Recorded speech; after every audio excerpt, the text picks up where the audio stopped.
Do you freeze up when it's time to give a presentation in English? Maybe your mind goes blank. Maybe you forget basic words. You're just reading the slides, and then afterwards you wonder if anyone really understood you. Does any of this sound familiar? If it does, I want you to know this. Giving presentations in English is a skill, and like all skills, you can learn it. If this is the first time you've met me, my name is Andrea, and I help fix your English. I've helped professionals from all kinds of industries, like sales, logistics, finance, etc., give clear, confident presentations in English, even when they were nervous wrecks at first. Today, I'm going to show you exactly how to improve.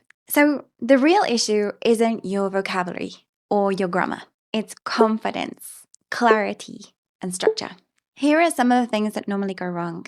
The first is that maybe you write the slides in your native language and then translate into English, and you're still thinking generally in your first language. You also might try to memorize everything and then panic when it goes off script. You also maybe feel as though you need perfect English to sound professional. You might also just read verbatim what is on the slides rather than summarizing. Let me tell you a secret. Clear, simple English always wins. Your goal isn't to impress, it's to communicate. Let's fix that. Here are 3 steps. The first is to speak to the audience, not the slides. You need to stop reading your slides word for word.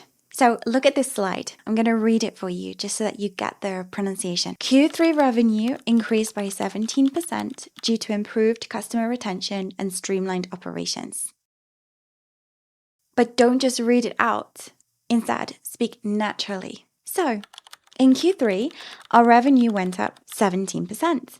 That's mainly because we kept more customers and made things run more smoothly, internally. You need to think about how you can explain it simply to a colleague, not about writing a textbook. The second is to use strong signposting language. What do I mean by that?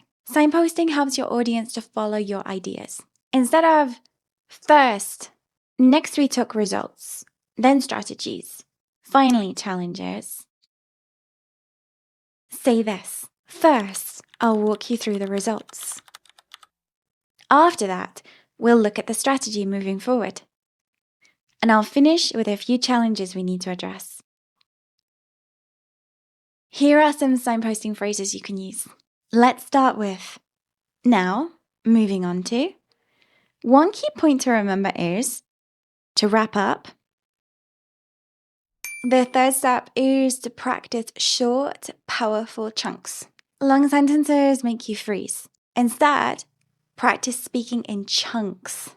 For example, a very long sentence would be, so we can definitely leverage our existing client data to improve our cross-functional synergy. But an easier and better way to say it would be, we already have the data. Let's use it. That's how we improve teamwork.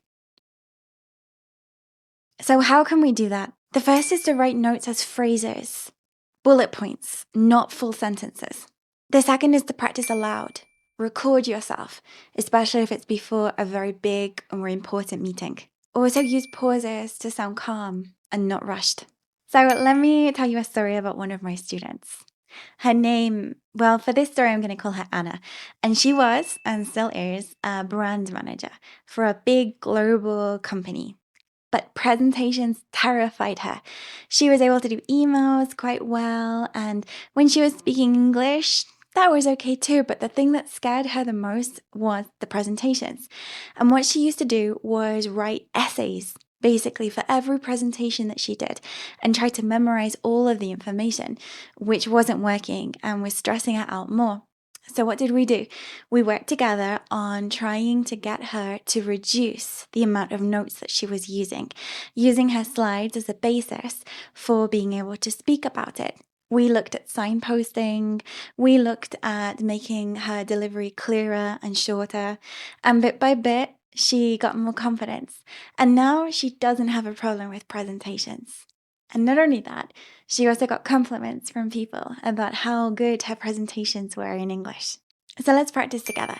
I'm going to show you some slides, and I want you to see how you might be able to make that sound more natural. Are you ready? Let's begin. So this one says, Customer satisfaction has risen by 12% since we introduced the new support system. What do you think you could say? Well, let's look at that. Customer satisfaction means that your clients are happy and it's grown. Maybe it's grown more than 10%. You also introduced a new support system. So you could say, as you can see, our new support system has increased customer satisfaction. It's grown by more than 10%, 12%. Let's look at another slide. Key markets for 2025: Germany, Brazil, and South Korea. Okay, how could you make this sound more natural? You could say, next year, we're focusing on 3 markets, or Germany, Brazil, and South Korea are our top priorities. So your slides say something very professional, and then you need to summarize it for the people that you're talking to. Another slide. We recommend allocating an additional 10% to digital marketing. Maybe you could say, if it's within the budget, we would like to allocate a larger amount, for example, 10% into digital marketing, because if there's one thing that I want you to get from this video, it's that you don't need perfect English to do presentations in English. You just need 1, structure, 2, natural phrases, and 3, the confidence to speak clearly. If you found this helpful and would like to work with me, I offer one-to-one coaching for professionals just like you. And I've helped people across many different industries fix their English, have more confidence when they're speaking, when they're writing, when they're reading, emails, interviews, presentations. And I'd love to be able to help you too. So if you would like to, you can message me about availability. Don't forget to like and subscribe and hit the bell so that you don't miss any of my future lessons. And let's fix your English, one presentation at a time. Bye.